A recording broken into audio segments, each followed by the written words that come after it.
Did you get the shot?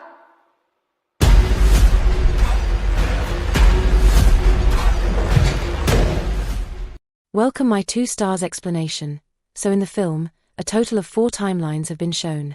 1971 Alcala encounters with Charlie, 1977 Alcala encounters with Christine, 1978 the dating show Alcala encounter with Cheryl, 1979 Alcala encounter with Emmy. The opening of the film is from the second timeline, i.e. 1977, where Alcala was photographing a girl named Christine. And this girl was not a model. She didn't even know how to pose. She was asking how to pose. Alcala says, "Just do anything. Think that there is no camera here." In the meantime, he starts talking to her. He asks, "Where are you from?" Christine tells him that she is from Texas. Alcala asks, "How did you come here?" She tells him that she was fond of traveling. And her boyfriend too. In this way, they came here while traveling. But in the meantime, when Christine's pregnancy was revealed, her boyfriend left her and ran away. She says, "I don't know if he didn't love me or he didn't want to be a father." While telling all this, she gets emotional. Alcala comes to her and while comforting her, he puts his hand on her shoulder. But in the second moment, he starts strangling her. Christine immediately saves herself and gets away from him. In the second moment, she understands Alcala's intentions and starts running away. But Alcala catches her and starts strangling her. After a long struggle, Christine's body calms down. She almost dies. But Alcala had to do something wrong with her. And he didn't want to do this with a dead body. So by giving CPR, he brings her back to life. Then he does something wrong with her. And then he kills her. This scene shows the true monster nature of Alcala. Now after this, we are shown the timeline of 1978, where that show was going to take place. Here we see a girl named Cheryl. Cheryl was from Pennsylvania. And she came to LA with the dream of becoming an actress. But after giving auditions in many places, she realized that here you get work not because of talent, but by compromising. And she didn't want this at all. That's why she was dreaming of becoming an actress and was thinking about returning to Pennsylvania. But then her friend calls her. She tells him that "I have got you a job in a TV show. This is a popular reality show." Cheryl says, "But I didn't give the audition." Her friend says that "I had sent your portfolio. And you got selected. You just have to shoot for 1 episode. It's a good opportunity for you. If you come on TV, you will also come in the eyes of people. Who knows, you will become famous. And with this, you will get work." Her friend's words had logic. That's why Cheryl agrees to do the show. Now the scene shifts from here. And we are shown the timeline of 1979.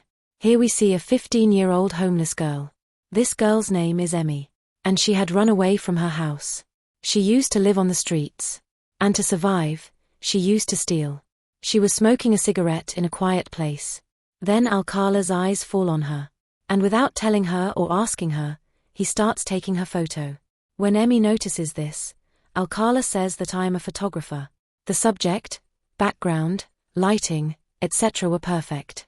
That's why I thought I should capture it." Then he starts praising Emmy's beauty. And he also compares her to a Hollywood actress, Linda Mance. Days of Heavens. Then Alcala takes some of her portraits. He says that he was looking for a subject for a photo contest. And you are perfect for it. Alcala used to trap girls with the excuse of photography.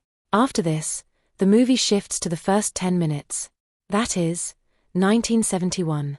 Where a girl named Charlie recently shifted to her new apartment. Her luggage was being removed from the truck. Charlie tells her to keep them inside too. But the truck driver refuses. And leaves the luggage outside. Then, unluckily, Charlie's eyes fall on Alcala, who was photographing in the streets. To pick up the luggage, she asks for Alcala's help. And Alcala picks up her luggage. To thank her, Charlie offers her a beer. And then they both sit and talk. To get an impression, Alcala starts throwing long. That Roman Polanski has been her classmate.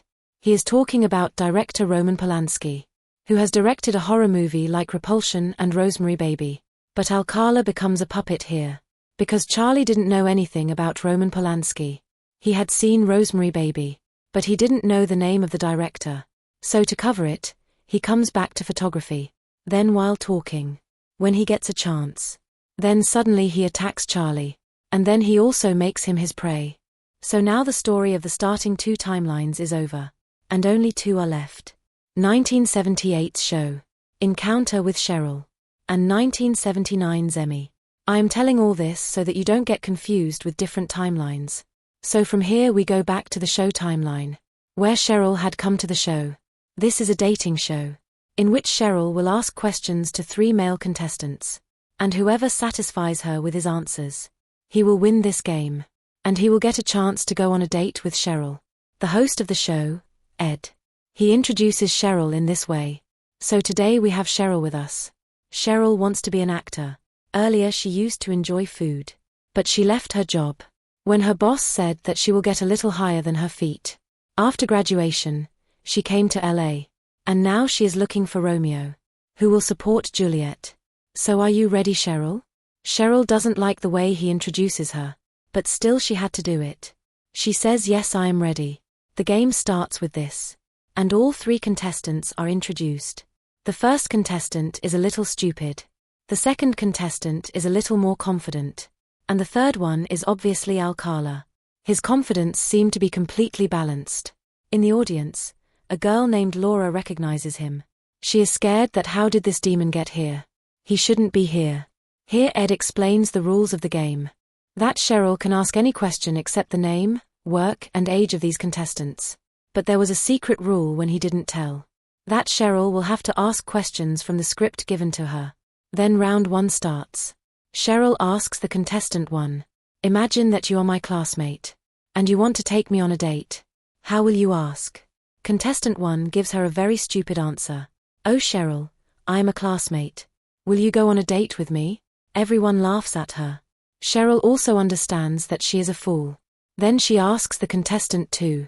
Imagine that you are the captain of the football team. How will you ask me on a date? Contestant 2 gives her a very wild answer. Hi baby, how are you? What are you doing tonight? If you want, we can practice goals today. You become the post and I will do the goals. Then she moves on to the third contestant. She asks him to imagine that you are a college professor. What will you say? Then she asks the contestant 2. Imagine that you are my classmate. How will you ask me on a date? Cheryl says okay. Do you want to teach me a lesson? Alcala says that you will have to bow down a little for the lesson I will teach you. Cheryl becomes a little uncomfortable with the words of the contestant. But the audience was enjoying. Except for Laura. She was getting scared. She becomes uncomfortable. And she gets up in the middle of the show and starts going from there. But because of getting stuck in a wire, a monitor falls. And everyone's attention goes to Laura instead of the show. To handle the situation, Ed takes a break here. And Laura leaves from there. Ed praises Cheryl here. That you are doing well. Keep doing this. Then the makeup artist comes there. She understands that Cheryl doesn't like all this. The 3 of them were free to say anything. But she could only ask them scripted questions. The makeup artist supports Cheryl. She asks her to go out of the script and play in her own way. And she says that Ed will do what he wants. Anyway, you don't have to come here again. Cheryl gets courage from this. And then she does the same. Here, in the process of becoming oversmart during the break, no. 2 says to Alcala that I believe that a girl is worthy of me or not. This can be seen from the shadow of her bra. Alcala says that all that is fine. But you forget this girl. Because I always take the girls. Outside, Laura's boyfriend comes to talk to her. That why did you leave in the middle? Are you okay? Laura says that she knows Bachelor No. 3. She says that do you remember? My friend who was murdered. The last time I saw him with a stranger boy, I had a doubt on him. I also told the police his look. Bachelor No. 3 is the same boy. But her boyfriend doesn't take her seriously. He was not ready to believe that a murderer can be called in such a big show. He says to Laura that he must be someone else. You must be looking like him. You have been deeply traumatized by your friend's death. Maybe that's why you see the same boy everywhere. Laura gets angry with this. That instead of understanding me, he is making me crazy. And she shouts and drives him away. Then in the flashback, we can see that in the matter of Laura's friend's death, the police had come to talk to Alcala. But Alcala had ignored them with his words. And they left. Here in the present, the third and last round of the show was going on, where Cheryl asks her own questions. That Bachelor No. 1. Sitting on a hot pan for a minute can seem like an hour. But spending an hour with a girl seems like a minute. This is Einstein's theory of relativity. What is your theory? But Bachelor no. 1 doesn't understand the question. He gets confused. Then Cheryl asks no. 2 that if you take a girl out for dinner, what do you expect in return? No. 2, while playing dirty here 2, says that at least she can feed me dessert. Brownie with cream. Then she asks Alcala that no. 3, tell me what is the difference between a boy and a girl? Alcala here, while washing no. 2, answers very smartly that a boy thinks that instead of feeding a girl, he should get something. But a man knows very well that talking about dessert before dinner is stupidity. Cheryl again asks Bachelor no. 1 that did you get the answer to your question? But he was still confused. Cheryl says, let me ask you an easy question. Cheryl gets angry at the ad when he sees it going out of the script. But the audience was having fun, so he doesn't say anything now. Here Cheryl asks Bachelor no. 1 that tell me, why are girls made? No. 1 says that girls are made for boys. To have a little fun. But Cheryl doesn't like his answer. Then she asks the same question to no. 2, no. 2 also can't answer this question. He turns around and talks. Then she passes the question to Alcala. And Alcala answers in a very smart way that girls are made for those whom they want. Hearing this answer, the audience also becomes his fan along with Cheryl. Then Cheryl asks him one last question that tell me, did any of the no? 1 or no? 2 say anything disgusting in the backstage? Now Alcala gets another chance to pull no. 2's leg. He says, look, to be honest, Bachelor no. 1 didn't say anything disgusting. Yes, but no. 2 said a very disgusting thing to me. I feel bad even while repeating it. He said that a girl's bra tells whether she is worthy or not. In this way, he proves no. 2 to be the villain in front of everyone. Although he was the real villain. And only Laura knew this. She goes backstage and tells a guard about him that contestant no. 3 is a serial killer. People are in danger because of him. You have to stop this show immediately. The guard says, okay, madam, don't worry. He takes Laura to a place and tells her to wait here. I also send the show's producer, George Eliot. Here during the break, no. 2 gets angry at Alcala that why did you tell all this? Alcala says, why did you tell all this? No. 2 says, let the show end. Then I will see you. Alcala says, but what if you don't see me after the show? Let's do one thing. Let's share our visiting card so that it is easy to meet later. But instead of the card, he gives a photo of his victim's dead body. No. 2 gets scared seeing this. Alcala says, don't be afraid. This is fake. And leaves the photo no. 2 understands that this man is not right. After this, the last round of the show comes where the winner had to be chosen. Obviously, Cheryl chooses Alcala. She says, I like the best thing about her that she knows why girls are made. Then, ending the show, Ed discloses everyone's identity including Bachelor no. 3 that his full name is Rodney Alcala and he belongs to Texas. His hobbies are motorcycling, skydiving and photography. During the intro, when it's no. 2's turn, on the pretext of hugging, he tells Cheryl to be careful with that Alcala. Here, as a prize, Alcala gets a chance to go on a dating trip with Cheryl which will be spent by the show. The show was over here and on the other side, Laura was still waiting for the producer. Then a cleaner comes there. Laura asks him, will you help me? I want to meet the show's producer, George Eliot. He says, someone has played a joke on you because George Eliot is my name, and Laura understands that the guard was not helping her but was making her walk, and she gets upset and leaves. He says, if there's anything, let me know, I'll help you. But Laura didn't expect anything from anyone, especially not from men. She leaves. After the show, Alcala asks Cheryl for a date. He was going to leave later but he was asking for now. Cheryl agrees. She says, take me wherever you want.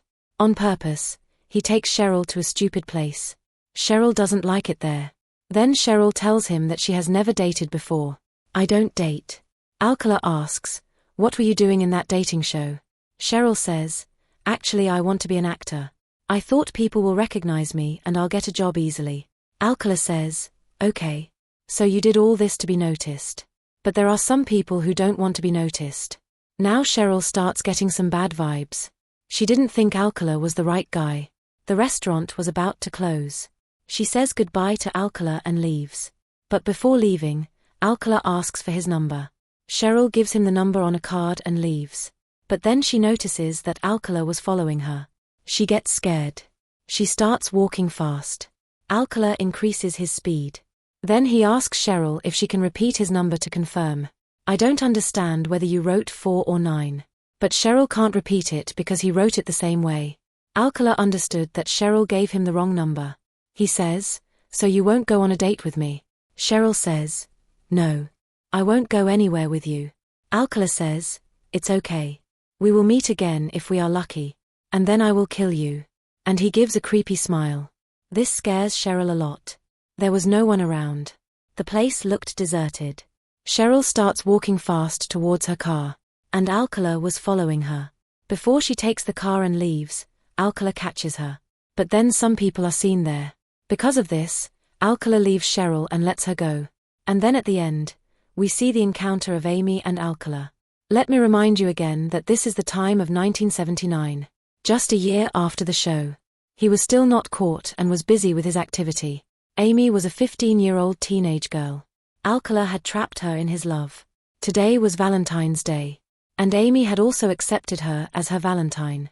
Alcala takes her to a deserted area where he takes her photograph. And at the end, he asks her to pose. Amy stands up after posing. And on seeing the opportunity, he attacks Amy. Then when Amy comes to her senses, she finds out that Alcala has done something wrong with her. And her hands and legs were tied. Next to her, Alcala was lying on her face and crying. Now in such a situation, any girl would have panicked and would have tried to run away from there. But her hands and legs were tied. That's why she plays smart here. Even after all this, she kindly deals with Alcala. She says to Alcala that, "Are you okay? Look, I think this is too much. But please don't tell anyone about this. Otherwise, I will be defamed." Then she says lovingly that, "You won't take me to your house."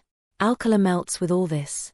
Taking advantage of this, Amy makes her untie her hands and legs. After this, Alcala takes her to her house. And apologizes to her in the car. Amy says, "It's okay, baby. It happens." Then on the way, the car stops at a turn. There was another person in front of her whom Amy was looking at with great hope that by seeing the condition of Amy's face and her eyes, she would understand and help her. But that person ignores her and leaves. After this, Alcala stops the car at the gas station and goes to the washroom. Then when he returns from the washroom, he finds out that Amy has run away from there. Amy had also received help and she had also told everything to the police. In this way, Amy was able to save her life from Alcala and got her arrested.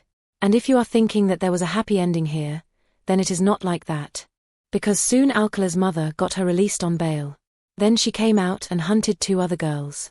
One of them was 21 years old and the other was 12 years old. After this, she was arrested again. It was proved in the court that a total of 8 girls were Alcala's victims. Alcala also agreed to this. But the authorities believed that Alcala had more than 100 victims. But to prove this, they lacked evidence. Alcala was sentenced to death, but she was never punished. The case went on like this. In 2021, at the age of 75, she died naturally.